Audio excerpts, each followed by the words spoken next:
మీ అమ్మని ఎన్నిసార్లు కొట్టినా? చాలా సార్లు కొట్టినా. నేను ఎప్పుడైనా కొట్టినానా? కొట్టేదాకా తెచ్చుకో.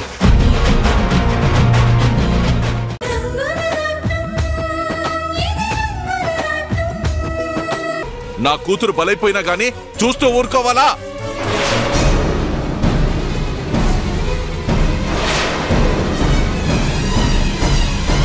అయ్యో బావగారు, మా ఉద్దేశం అది కాదండి. చాలింకా! మా చెల్లెమ్మ మోహం చూసి నేను ఇప్పటిదాకా ఆగాను. ఇక నా వల్ల కాదు.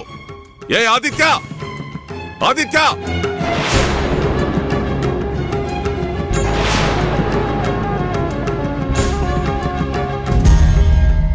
చేసిందంతా చేసేసి లోపల దాక్కున్నావా? రా బయటికే! రేయ్ చెప్పరా, చెప్పు. తల్లి తర్వాత తల్లి లాంటి వదిన మీద నువ్వు అభండాలు వేస్తావా? చెప్పు, నా కూతురు ఎక్కడుంది?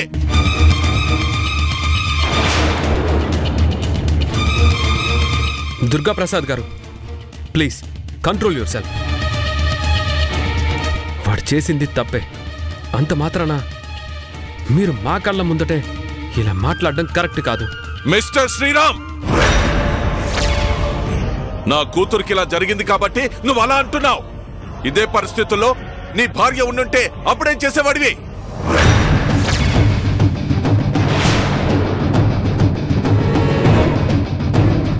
ఆకాశానికి పాతాళానికి కంపారిజన్ చేస్తున్నారు. Shut up. నువ్వు ఇంకొక మాట మాట్లాడావంటే నేనేం చేస్తానో నాకే తెలీదు. ఎవరేం చేసినా సరే నేను చెప్పేది ఒక్కటే, నా మాట అక్షరాలా నిజమే. విన్నావా అమ్మా, విన్నావా? మావయ్య, మీరు చెప్పిందే కరెక్ట్. పోలీసులకు ఫోన్ చేయండి. బాలు, తొందరపడద్దు. వాడు నీ తమ్ముడు.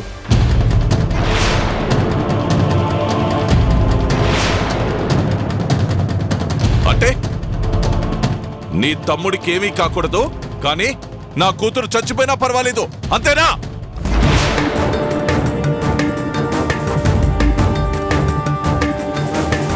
రేయ్ చెప్పరా, నా కూతురు. దయచేసి మీరందరూ నా మాట వినండి.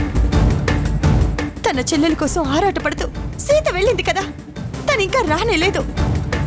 తనకు కూడా శశి ఎక్కడ కనిపించలేదని చెప్తే అప్పుడు ఆలోచిద్దాం ఏం చేయాలో.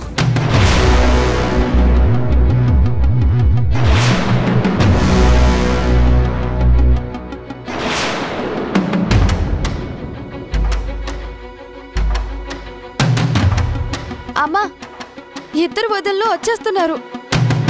శశి, అమ్మా తల్లి, పద చెల్లి.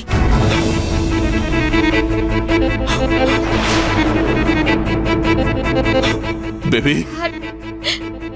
అమ్మా శశి, శశి ఓకే? నీకేం కాలేదు కదమ్మా?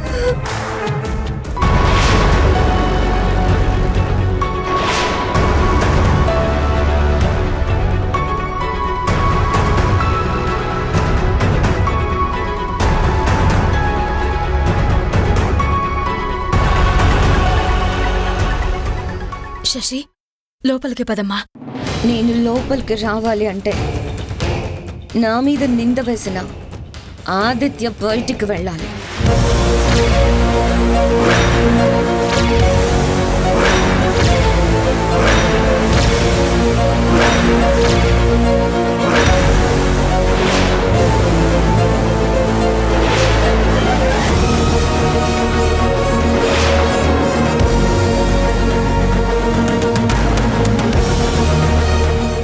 శశి, ఏమంటున్నావు? నా మీద అన్యాయంగా అభండాలు వేసిన మనిషి ఈ ఇంట్లో ఉండగా నేనిక్కడ ఉండలేను, ఉండను కూడా.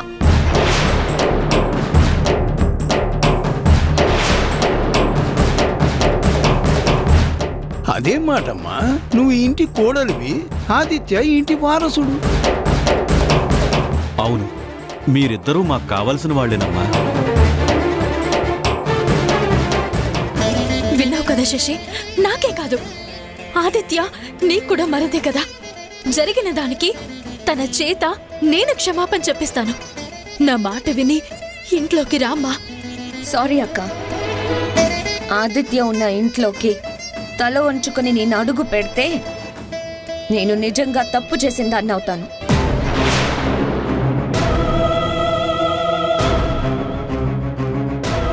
నేను నీకు కీడు చేయడానికి ప్రయత్నిస్తున్నాను అని ఈ ఇంట్లో వాళ్ళందరూ నమ్ముతున్నారు. అందరూ నన్ను అలాగే చూస్తున్నారు. శశిరేఖ, వద్దు. అనవసరంగా ఏదేదో చెప్పి సమస్యని ఇంకా పెద్ద చేయాలని నువ్వు ట్రై చేయొద్దు. అనవసరంగా ఏంటి? నా కూతురే కాదు, ఆత్మాభిమానం ఉన్న ఏ ఆడపిల్ల అయినా ఇలాగే మాట్లాడుతుంది. అన్నయ్య గారు, తనేదో ఆవేశంలో ఉంటే ఎంతో అనుభవం ఉన్న మీరు కూడా ఇలా మాట్లాడతారేంటి?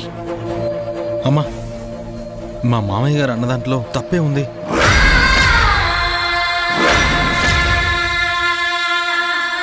బాలు,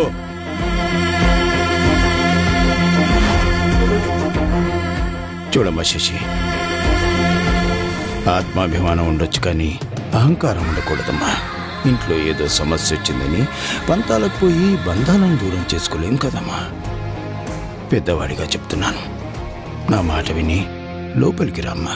తాతయ్య గారు, నింద పడ్డ వాళ్ళకే ఆ బాధ ఏంటో తెలుస్తుంది. గుండె బద్దలైన వాళ్ళకే ఆ బాధ అర్థమవుతుంది. నా శత్రువు ప్రతి నిమిషం నా కళ్ళ ముందు కనిపిస్తూ ఉంటే నాకు ఊపిరి ఆడనట్టుగా ఉంటుంది.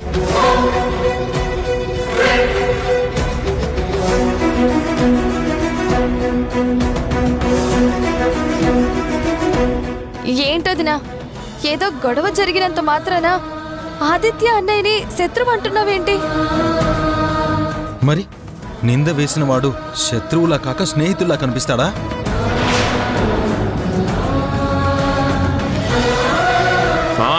అవునవును, ముసుగు దొంగల గుట్టుని బయట పెట్టాలని ప్రయత్నించిన వాడు శత్రువులాగే కనిపిస్తాడు.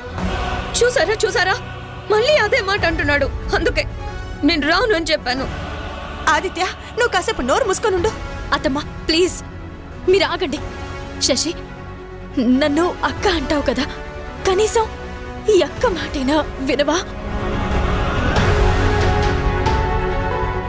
ఆదిత్య కాదు, ఇక మీదట ఈ ఇంట్లో ఎవ్వరూ కూడా నిన్ను చిన్న మాట కూడా అనరు. అలా అనకుండా నేను చూసుకుంటాను. మన అయోధ్య నిలయంలో చిచ్చు రేగింది అని అందరూ అనుకునేలాగా చెయ్యొద్దమ్మా. ఇట్స్ ఓకే, నాకు అర్థమైంది. నేను ఏడ్చి మొత్తుకున్నా పర్వాలేదు, కానీ ఈ ఇంటి వారసుడు మాత్రం ఏమి బాధపడకూడదు, అంతే కదా? Fine, it's fine. ఈ శశిరేఖ తల కొట్టుకొని చస్తుందే కానీ తల వంచుకొని బ్రతకలేదు.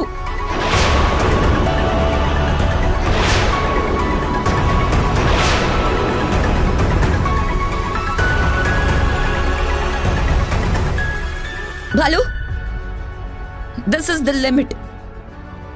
నా మాటకి విలువలేని చోట నేను ఒక్క క్షణం కూడా ఉండలేను.